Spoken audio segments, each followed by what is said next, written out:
Milestone school and কলেজে বিমান দুর্ঘটনায় আর কোনো শিক্ষার্থী নিখোঁজ নেই। তবে যদি কারো সন্তান নিখোঁজ থাকে স্কুলে জানানোর অনুরোধ জানিয়েছে কর্তৃপক্ষ।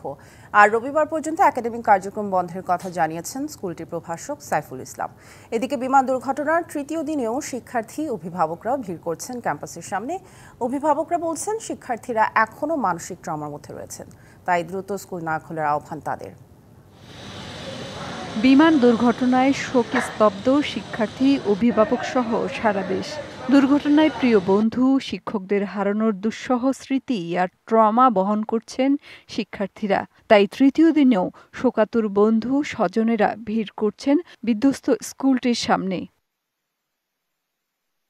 স্কুলের প্রধান ফটক বন্ধ, শিক্ষক ছাড়া কাউকে ভেতরে প্রবেশ করতে দেয়া হয়নি। ভেতরে আইন শৃঙ্খলা রক্ষাকারী বাহিনীর সতর্ক পাহারা। তবে এদিন আন্দোলনরত শিক্ষার্থীদের দেখা যায়নি ক্যাম্পাসের আশেপাশে।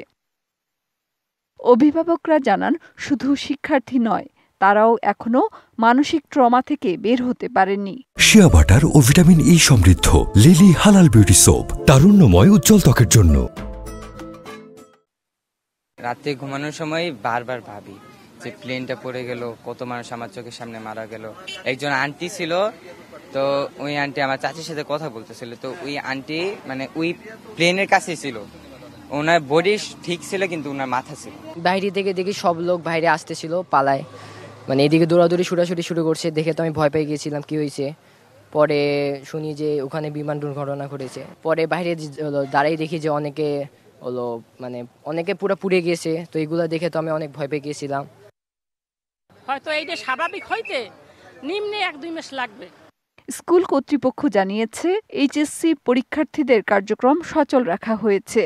তবে অন্য সকল ক্লাসের কার্যক্রম কবে থেকে শুরু হবে সে বিষয়ে সিদ্ধান্ত হয়নি।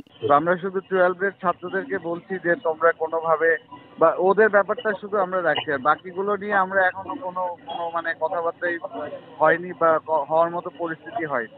কোনো অভিভাবক সন্তান খুঁজে না পেলে শিক্ষা প্রতিষ্ঠানের 5 নম্বর ভবনে অভিযোগ দায়ের করার অনুরোধ করেছে স্কুল প্রশাসন কর্তৃপক্ষ। বিমান দুর্ঘটনা ঘটনায় স্কুল কর্তৃপক্ষ একটি কমিটি গঠন করেছে। মেহের মনি, ডিবিসি নিউজ, ঢাকা।